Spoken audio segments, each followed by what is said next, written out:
নমস্কাৰ কেকে state open university ডিগ্ৰীয়ে হওক master ডিগ্ৰীয়ে হওক থাৰ্ড চেমৰ আৰু ফিফ্থ চেমৰ যিসকলে এতিয়াও এডমিশ্যন লোৱা নাই তেখেতসকলে হাতত আৰু মাত্ৰ এদিন আছে অহা 22 তাৰিখে আপোনালোকৰ লাষ্ট ডেট তাৰ আগতে আপোনালোকে এডমিশ্যন লৈ ল'ব চাওক NEP 2024 জানুৱাৰী বেটছৰ যিসকল থাৰ্ড চেমৰ ডিগ্ৰীয়ে হওক মাষ্টাৰ ডিগ্ৰীয়ে হওক তেখেতসকলৰ 22 তাৰিখে লাষ্ট ডেট অহা এডমিশ্যন ফিজ হৈছে 5,590 MA BA কাৰণে 3,490 টকা মাষ্টাৰ ডিগ্ৰী থাৰ্ড ছেমিষ্টাৰৰ এডমিশ্যন অল কোৰ্ছৰ 2024 বেটছৰ যিবিলাক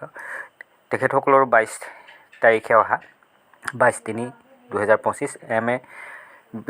কোৰ্ছৰ কাৰণে 5,000 টকা ডিগ্ৰী ফিফ্থ চেমৰ 2024ৰ যিসকলৰ এডমিশ্যন ল'ব তেওঁলোকৰ 22 তাৰিখে আৰু degree and master degree third sem NEP জুলাই বেটছৰ 2023 তেখেতসকলৰো অহা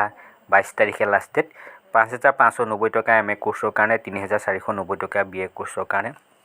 ইয়াৰ উপৰি যিসকলে নতুনকৈ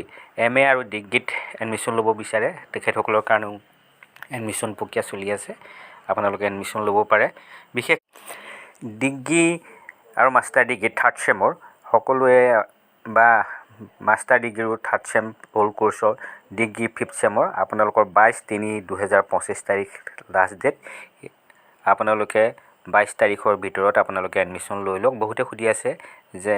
এডমিশ্যন শেষ হ'ল নে বা চলি আছে নে যিসকল থাকি গৈছিলে তেখেতসকলে এডমিশ্যন লৈ লওক নহ'লে আপোনালোকে